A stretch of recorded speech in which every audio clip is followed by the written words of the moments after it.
All right, welcome to Max Effort Kitchen Podcast. I'm your host, Matt. This is your other host, Cornell. How you doing tonight, buddy? I'm good. I am stuffed right now. I just had big dinner.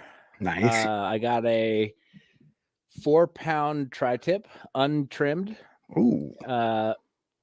And like I've been doing for the past couple months, been just watching every video Meat Dad has that he shows. Yep. And cut all the fat off. There was probably about half a pound of fat, and I rendered close to a cup of the tallow from that. Okay. In the Solid. air fryer, just like I put it up on the tray and it just kept dripping and dripping and dripping. And then I poured that out. There's still a little bit left in there, and I chopped up a bunch of potatoes, put the tray back on top of it, kept it going. It kept dripping on top of that with some seasonings, and it was freaking amazing. Wow.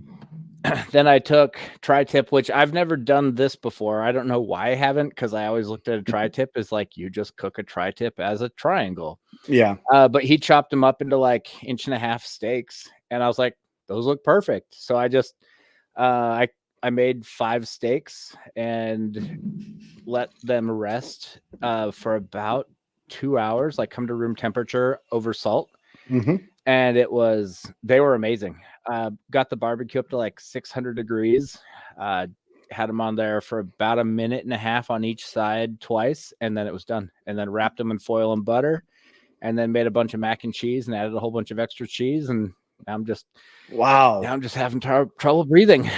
That I mean, that's a lot. That's a lot of food. That's interesting because it's like whenever anybody talks tri-tip, you never hear people actually say, yeah, I cut it up into its own little like steaks, basically. That's a really good move. Sounds like it worked out all right. Yeah, it worked great. One of the nicest parts is like it doesn't take long to cook. I know a tri-tip doesn't take really long to cook anyway. Right. My old rule of thumb when I first started cooking it, someone said to me roughly 8 to 10 minutes per side, twice. Nice. Like you get the barbecue really hot, and then you turn it down to medium, and then it would be like 8 to 10 minutes per side twice. So if it was, let me think. If it was 2 pounds, I think it was 8 to 10 minutes per side, or 5 minutes per pound. So I don't know. One of those, but I mean, this goes really fast, and it's really good. And also you can kind of play with it where if someone likes it a little bit more cooked than less cooked, you can give them how they want it. And like, it was just great. So. Yeah, I like that. That totally makes sense. The tri-tip is one of my favorites anyways.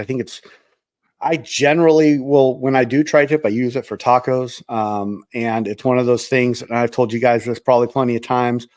I find myself repeating myself on this, but I cook it the day before, and I always wrap it in like a cellophane, and I put it in the fridge overnight. And then the next day it's like perfectly pink in the middle, and it's just like a simple like reheat, and we're ready to go. Nice. Dude, I'm going to try that with the tri-tip next time. In fact, I saw a double pack at Costco last week, and I was like, ooh, I should get that.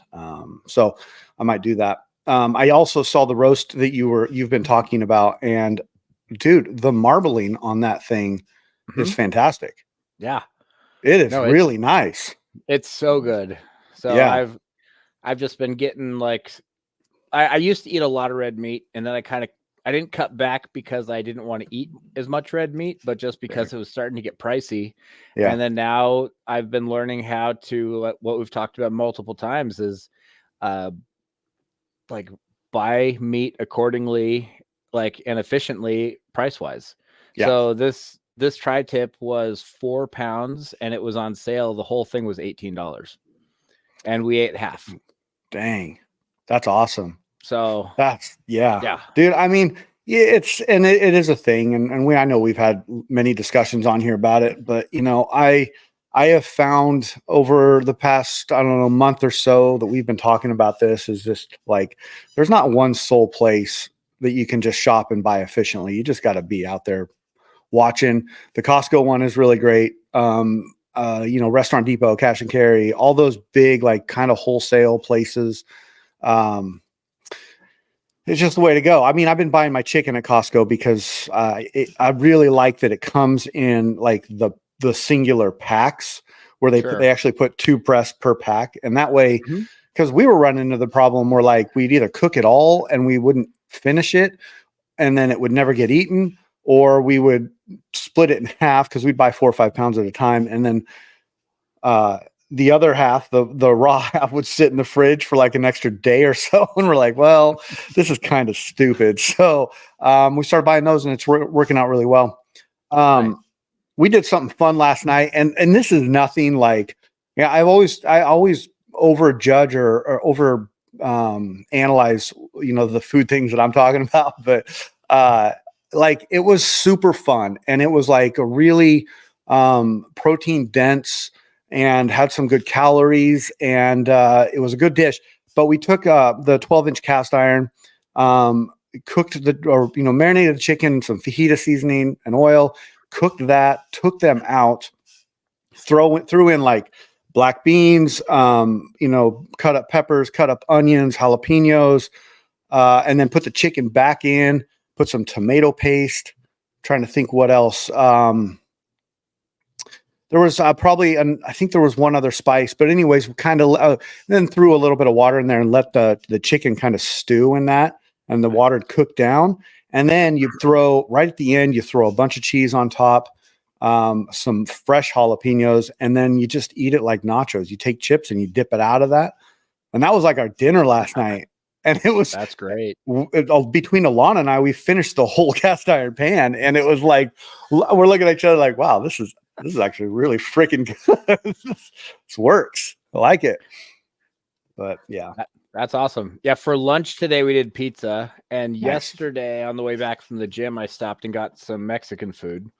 Nice. And they had, I know we haven't talked about it on this show, but we've talked about it. They had pickled onions, but they were probably an 8 out of 10 spice.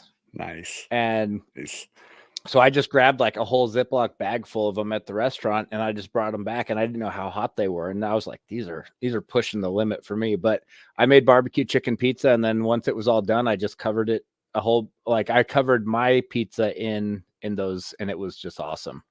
Yeah, dude, that's such a good move. Remember the batch that I made when we first started talking about it? I'm going to say almost 3 weeks ago. Dude, I'm still eating out of that batch. And I love it because they're probably the best they've ever been. The past week was like, I've been doing this thing where I'm a sucker for egg salad sandwich. And so I bought a case of the Wilcox boiled eggs at Costco, and I just eat those for lunch. So I'll chop those up. I'll throw some like Japanese mustard in there, or Japanese mayo, a little bit of mustard, some paprika, and then a bunch of those onions in there, and I mix it up. And I put it on a sandwich, or I'll eat it with with some sort of bread. And dude, they're so good. Like, I love that you can just pickle something and leave it, and then you can do it in large batches and then eat it throughout the month. And they get better over time. Yeah. Yeah. It's fun.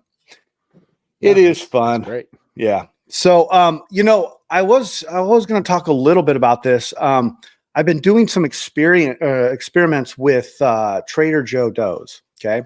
Because I was really interested in the what they were doing, because for those of you who don't know, Trader Joe's has some really good pizza dough, and it's, I don't know if it's the same price down there, but it's $1.49 here. $1.49. Yeah, $1, and you can easily get 2 pizzas out of this pizza dough. So I bought, I think last time I went there, not this weekend, but last, I bought 5 doughs. We ate, 2 that weekend. And then I took an herbed one and a regular one, and I put it in airtight containers, and I threw it in the fridge. And I kind of just watched it, and I watched how it the rise on it. And then about halfway through the week, so Wednesday, I took out the regular one, stretched it up, and it stretched like just real quick. It didn't take any time. And it didn't quite have the fermented flavor I was looking for, because I'm kind of seeing if I can turn it, if it can be like an easy type sourdoughy flavor if I let it ferment. And so I was like, oh, let me try that. And that didn't necessarily work, but it cooked up super fast, and it also it rose really big. I like that. And then I let the herb one go until yesterday, and I pulled that out, and that had a slight tangy flavor to it. But the thing about that is, if you ever want cracker, like super thin crust that actually holds some toppings, try that. Like age it for a week, Okay. because it Okay. doesn't necessarily rise big, but it's like super thin crust. And I really liked it. It was like this crackery, crunchy, but still kind of pizza-y type thing. I don't know. I was having fun, having an experiment, I guess. Nice. Yeah, we pretty much, if I'm buying the dough, I only get the regular, like the plain one. But if Kayla, my wife, goes and gets it, she always gets one of each. Yeah. But she likes the or whatever the seasoned dough with just butter, garlic, and cheese, and just make like a cheesy bread out of it. Yep. And I did that it's for not Jack. nearly if you have the plain dough, it's not nearly as good. But if you use that dough, that's so pretty much whenever we have that, we only just make like a cheesy bread with that. That makes sense. And that was, to be honest and totally fair, that was the first time I ever bought the herbed one. And I was like, I hear Damon talks about it a lot. So I'm like, I might as well give this thing a try. They had another dough there, but I didn't really. Oh, it was it was like they have a gluten-free one now. Gluten-free one. Yeah. And I'm like, I'm not and it's like $6. Yeah. And it's like $6. And you know what? I don't. Oh, go ahead. I was gonna say, I don't have any problem with the herb dough, but I would rather add my toppings to that instead of having a base flavor going on already. So that's why I personally prefer the regular one. Right. I know our screen is frozen right now, but everything's still recording. Okay. I don't know what's going on tonight, but no, dude, it was a fun experiment, and the herb dough was good. The other dough is always pretty damn consistent. So anyways, nice. I wanted to bring up a conversation about recovery. I think it could be a fun conversation. And I wanted to think about it in terms of, we've talked about recovery before on here. I think we've talked about it a handful of times, but one thing that I want to do is focus on the alternative things you can do for recovery. And as I was kind of like looking around, doing, I'll call it faux research, because it's more about me just like searching the web and seeing what I read and devising an opinion.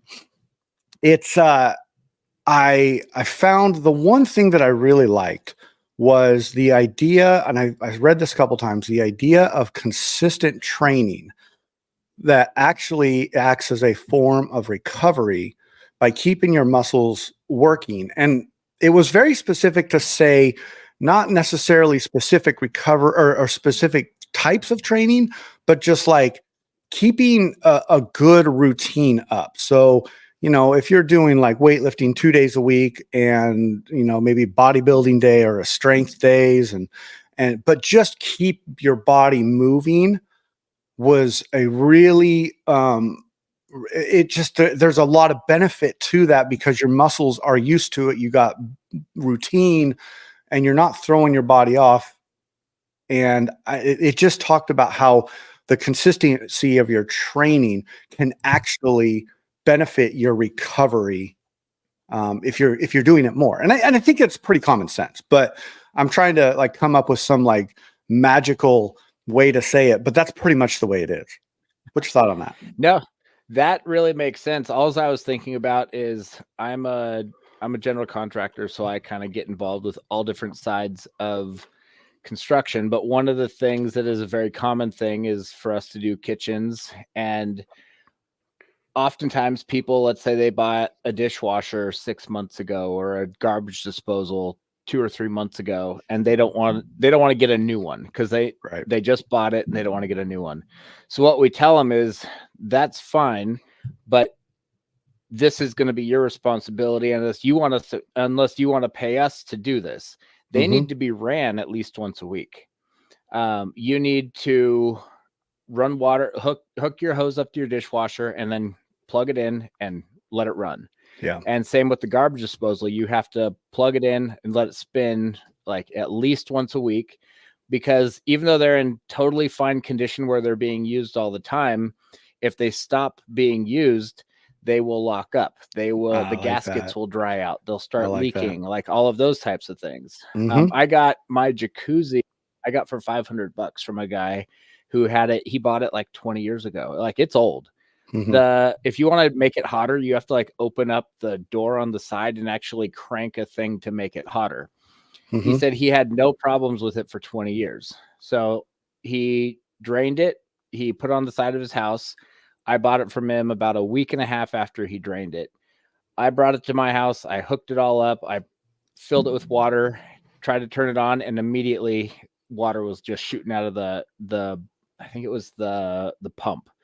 And what I knew exactly what had happened is it dried out and all of the gaskets cracked, and it was no longer, it needed to be replaced. Right. So it's that same idea where as long as he kept using it and he never let it dry out and just sit, it was going to be fine. And I think that's so much how our bodies work, where if we just take 2 weeks off, we think we're going to feel better because we're not beating our body up, but we're not using so much stuff that it's going to kind of start to just not feel good and not go bad, but it's going to take a lot more work to get it back functioning the way we want it to.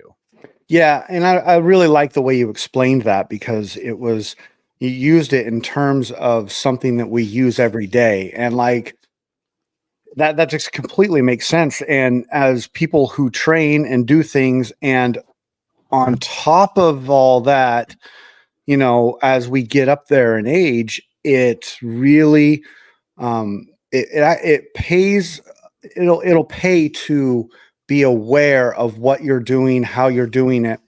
I think I was telling Damon this last week that, from the ages like 30 to 37, I was like major injury city.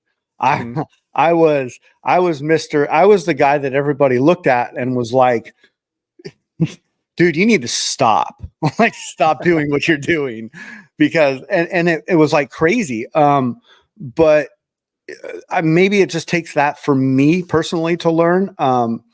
But I had to learn how to be smarter about the way I go about, lifting and working out and just doing anything physical, really, because, the older you get, it's something we don't have control over. Like as our age gets up there, it just makes it harder, and it's going to bring more benefit to your life if you just take the time to be aware of the things that you may have been able to do. Like, my head lives in my 20s. The things I could do in my 20s, I definitely can't do now. Like, I'm afraid to go snowboarding. I'll tell you that. I don't think I'd be afraid to go snowboarding, but I would not be going into the park like I used to. Right. I think that but I also don't know if I would have fun just not being in the park. So that's kind of it's a good question of like, I haven't snowboarded in probably like a couple of years.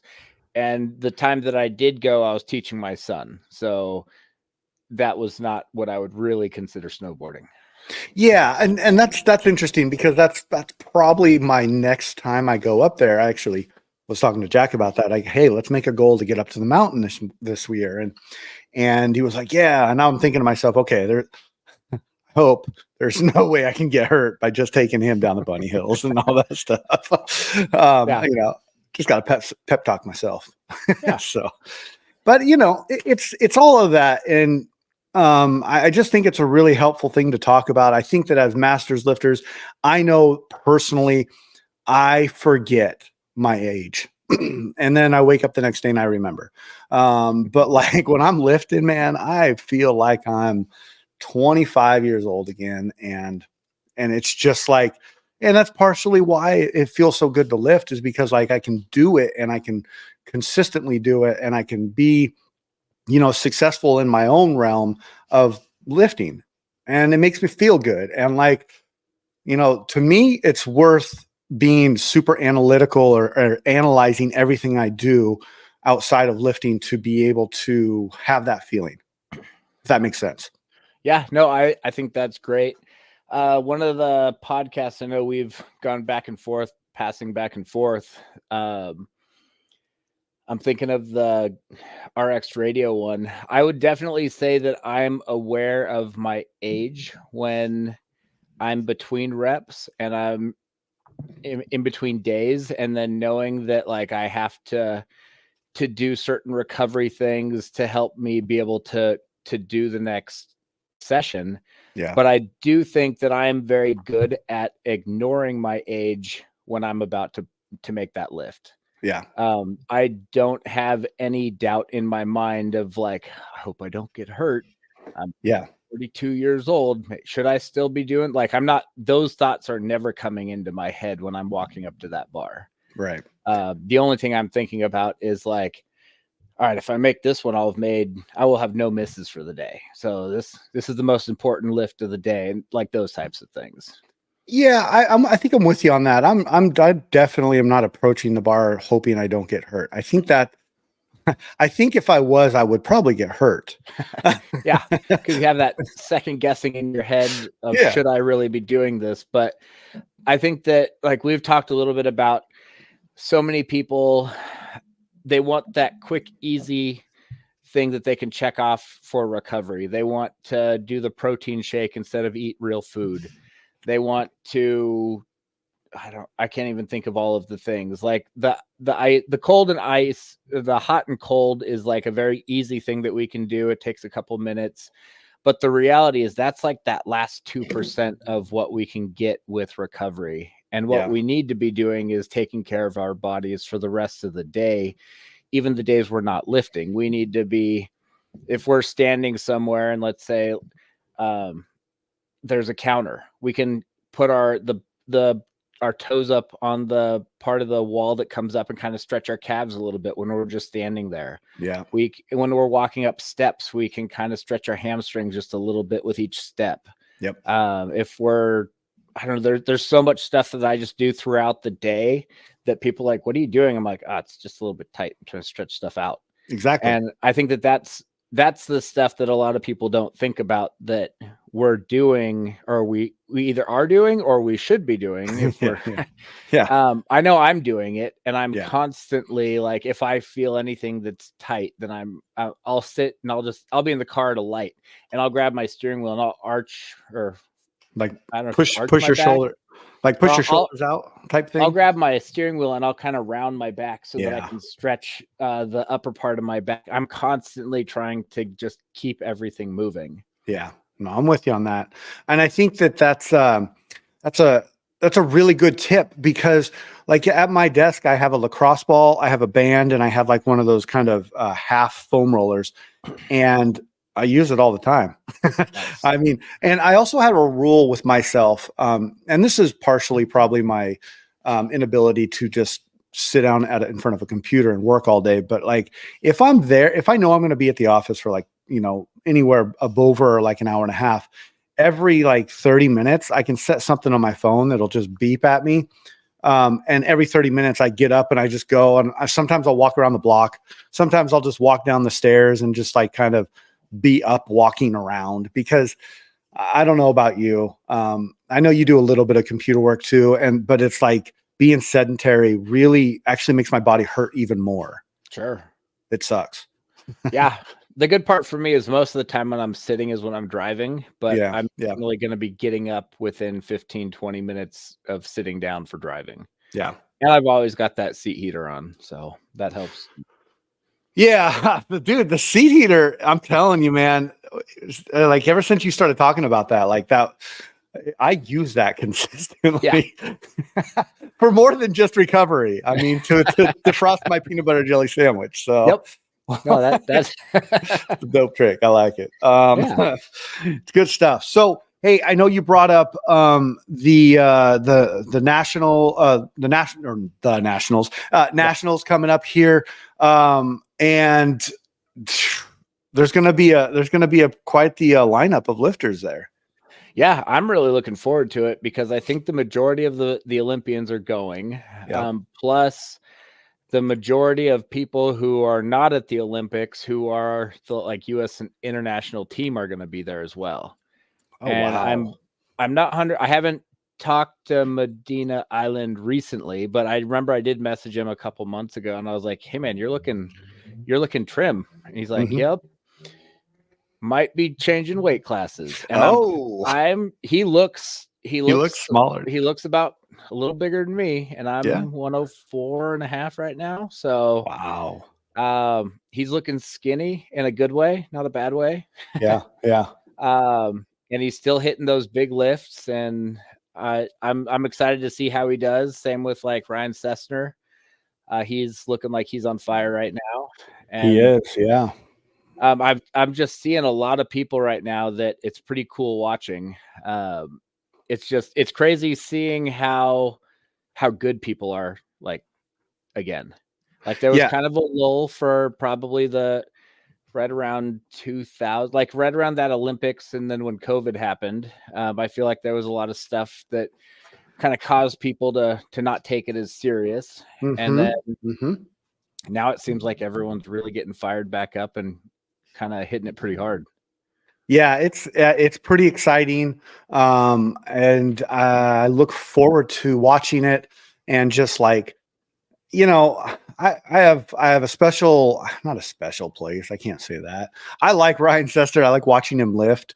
Yeah. I kind of saw his, one of his first big meets that he ever did was a local meet here that I was competing at, and it was the first time I had ever seen anybody like clean and jerk close to 200 at a meet, and in Nice. person. And it was really cool. And just his presence and the way he gets up on the stage, and, he tries to like get people to not be so quiet, and he has fun with it. And he's just a really nice dude. And he came from CrossFit, and like, it's a kind of like a cool story. I like it. I guess like everybody else came from CrossFit. I don't know. I mean, I hear it a lot. So, yeah, dude, I think it's going to be fun to watch. Now let me ask you this. If, it doesn't do anything for the Olympic qualifying, like that's already over, correct? Correct. This is just like a pretest. Okay. Like, that's cool. I don't think, and I'm gonna make some statements that are my assumptions. Okay. I don't think Wes Kitts is going to be at nationals because I think that his body, he's up there in age. Yeah. He's not a spring chicken. He's not someone who can peak as often as, like, he's got to be smart. And Right. I think that's one of the reasons what he's doing right now is he's being smart. And I'm not saying he wouldn't win if he was going to go, but I think what he's also looking at is he's got Sessner in his session who's able to put everything in, because he's not got the Olympics on the line if he gets hurt. So like, it could, I'm just saying things. It's not right or wrong, but maybe he doesn't want to lose. And he's like, but also he's going to want to win. So he's not going to, but he can't win necessarily if he has to stay calm and be careful for the Olympics, that's the war. This is the battle. Yeah. That's a really good way of putting it. I think that, that would be a tough call to say, I'm going to the Olympics, but I'm going to do nationals as well. Unless, and knowing that there's someone who is on your heels. Exactly. There. And Sester's right there. And let's say, God forbid, Wes doesn't have a great Olympics. And let's say that Sessner has the best meet of his life and totals more than Wes would at the Olympics. Or, I mean, those are the things that he wants to be in the best shape of his life at the Olympics. 100%. He wants there to be no doubt. And that's what the plan is. He earned that spot. So he wants to make sure that he represents what he's supposed to do. Yeah, I think that's a really good point. And the you know it. I know in your mind, probably people are you maybe think like, well, it's a competition. Go get some reps in at a competition. But I think obviously I don't think this, but this is the legit truth. Like the Olympics is the pinnacle of weightlifting. Like it doesn't get any higher, right? You make it to the Olympics. That's the hypothetical goal for everybody that comes into the sport. But Blah blah blah blah. Yeah. But at the same time, like if you have a chance to make it there, and you make it there, like don't do anything to mess that up. Like do not do it. Like that's when you start taking and analyzing every little point of your life, so you don't like mess that up. Yeah. Still keep. Oh, go ahead. I remember listening to podcasts from years ago where they're talking about Kendrick. Yeah. Talking about Kendrick. And they said that man pushed harder than anyone, good chance in the world pushed. Yeah. To get to the Olympics. And then once he got there, he was so broken he couldn't perform very well. That sucks. And it's like that's such a bummer knowing that that's what ended up happening for him. And I think so I think this is a smart move for Wes Kitts. Yeah. I don't think anyone else who's on the Olympic team has anyone even close to their numbers, so they can go out there and hit 85, open at 80%, finish at 85%, and still sweep golds. Yeah. So yeah, I think it's a smart move for him, but it is also kind of a bummer when you wish you could see like there's certain battles you wish you could see people go back and forth. I'm sure there will be. Well, maybe not. I mean, what is this Wes's second Olympics? But he's over 30 now. Wow, I thought he went. Okay, yeah, you're right. Yeah, he is over 30, and so I think you got to take it in consideration. Like after he completes this, like, are we going to see Wes Kitts much after that? I wonder. Yeah. It's a good question, and you're right. I think when you're lifting at that level at that age, it's just like it with any other professional sport. You start analyzing the athlete based off of their age and saying, can they still do this? And everybody did it with Tom Brady. Everybody does it with all these Messi and all and any athlete. But you never know. His coach Dave Spitz is extremely smart. Yeah. Like Wes didn't even have to compete at the last qualifier and he still made it. And everyone was like, why is he not doing it? And Dave was smart enough to be able to look at the biggest picture, not the big picture, and not the picture right in front of you. That I think a lot of people, even I'd say even like Weightlifting House, they looked at the big picture, but they didn't look at the biggest picture that Dave saw. Yeah. And he saw that Wes didn't need to go and compete and push and risk injury because someone else was going to move up into this certain spot and then Wes was going to take his spot. Yeah. So I was like, that was it. It's super smart. It's the whole, you got to work smarter, not harder. Like back in the quote unquote boom days, nobody knew how to work smart. So they just worked hard. Yeah. And now it's transitioned that maybe doing 15 sessions a week is not correct. Maybe you can get away with doing 7 or less. Yeah. I think the sport has evolved since then. I think that technique has evolved. I think that coaching has evolved. And I think that Dave Spitz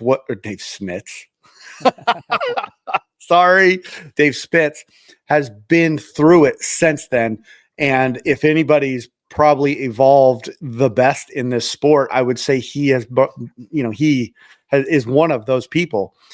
And to be able to go from a place like where he was at Cal Strength and when all those videos were going on to now and still be at the top of the chain, that shows a lot of growth. That shows a lot of, letting your ego down, and learning from, other people to see that there are better ways to do things than just to go, full bore all the time, 2-3 sessions a day.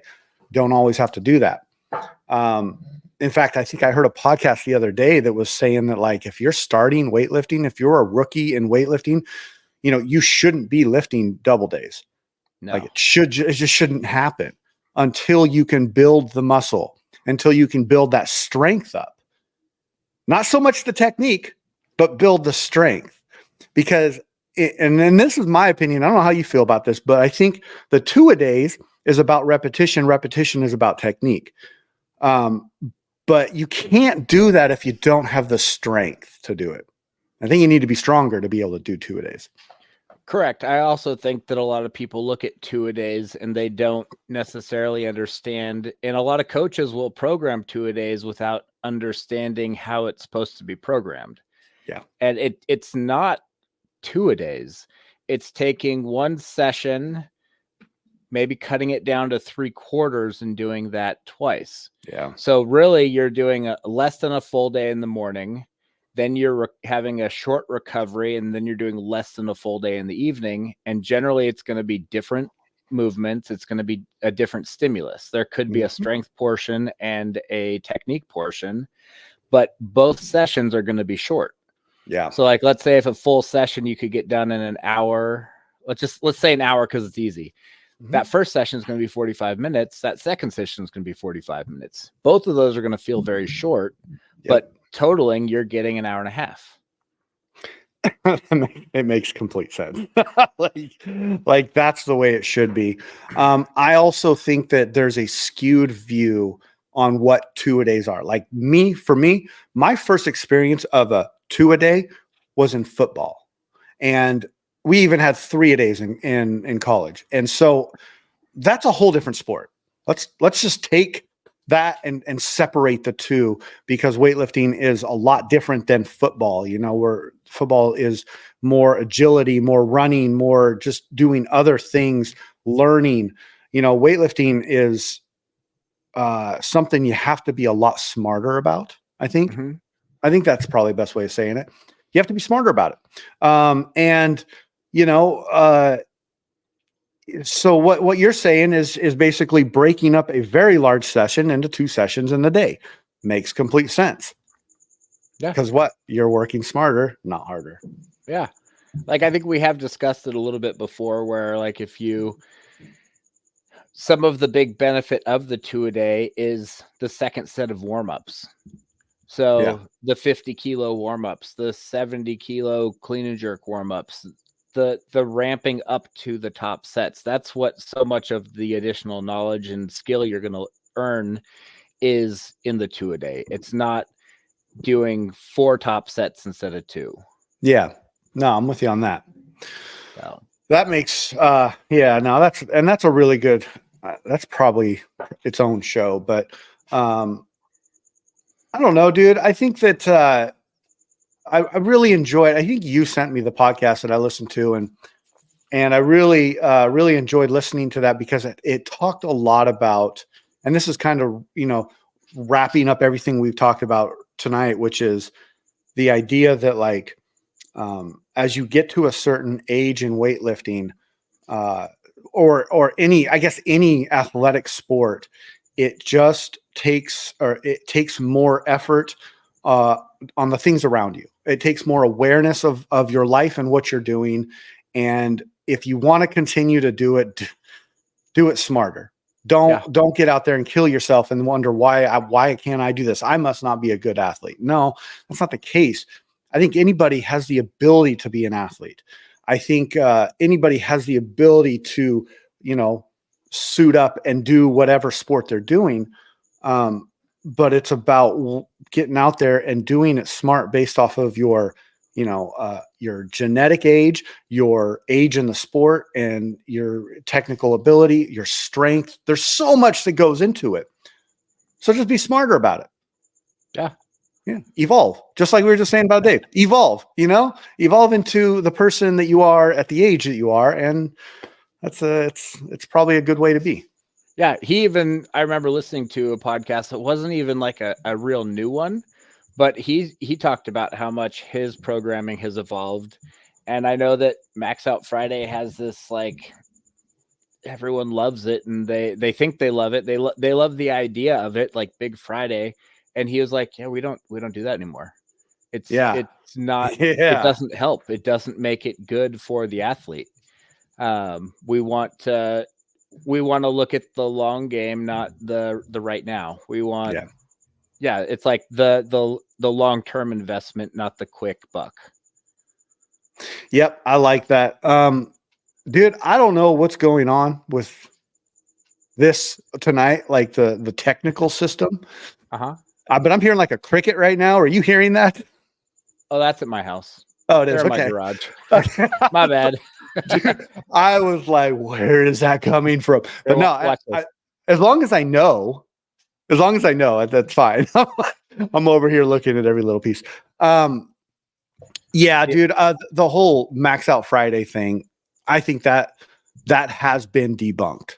And I think that there's a lot of people out there that are actually coming out and saying like, yeah, you don't need to do Max Out Friday. You don't need to do Big Friday every single Friday. Hey, once, every 3-4 weeks, do it. And I heard, who was it I listening to that was talking about this? Oh, it was Max and Seb.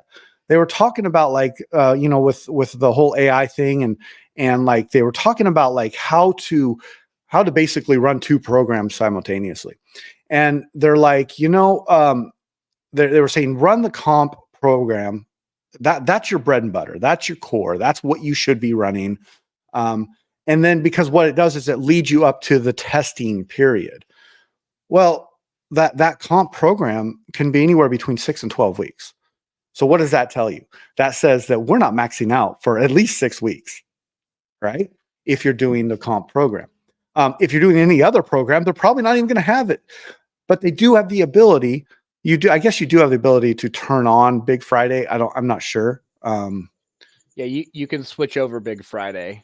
Yeah. But since this is a weightlifting / cooking podcast, here I'm good at bringing things to. I like it, dude. You've been doing it all night. It's great. It's like you're gonna make some cookies and you got to get the oven up to 375 degrees and you turn it on, and then you go open it and you look at it, and then you close the oven, and then you open it 30 seconds later to see if it's hot yet, and then you close it. Yep. And every time you open it, you're letting the little bit of heat that has accumulated in that oven out. Yeah. And then you just keep doing that, and you're wondering why it's not getting hot. Yeah. and then you hear about this Bulgarian style training where you just max out all the time. So then you just put your cookies in the oven and don't close the door. Yeah. Yeah. And you wonder why they don't cook. Yeah. Oh my. Oh, I love it. That was the perfect analogy for what we are doing on this podcast. Damn, dude. I don't know if you took like your mushroom pills tonight or something, but like you're blowing my mind. This is great. I think to just say, listen to, if you're listening to this podcast, just hit rewind and listen to that again, and then hit rewind and listen to it again, because that was some serious knowledge and a great way to put it so people can understand it. So that's, man, what a great show. Yeah. That's awesome. I don't think I can compete with that. So that was, anyways, man, thank you for the show. I guess, I didn't say this at the beginning. Happy Father's Day. Happy Father's Day to all the fathers out there. This was the first Father's Day that like we didn't make a big hoopla about it. And I really, really, really, really enjoyed it. And I had a great day with the family. It wasn't like we were like, well, we're going to go do this and we're going to go do that. And then, everybody's going to do stuff for dad. It was like, we had coffee. We got donuts in the morning. I was like, cool, this is awesome. I'm going to get up and mow the lawn. Like, I'm going to go outside and do some work. And then I came back in and we just kind of resumed our day as normal. And I really enjoyed that because I don't know, man. The Father's Day is Father's Day. I'm just a dad and I do what I love to do. So I don't need a day to celebrate it. Every day Father's Day. Every day Father's Day. Exactly. Anyways, hope you had a great day. Everybody out there, get out and check out our Instagrams. And thank you for the support. Thank you for listening. And we'll talk to y'all later. Adios. Bye. Bye.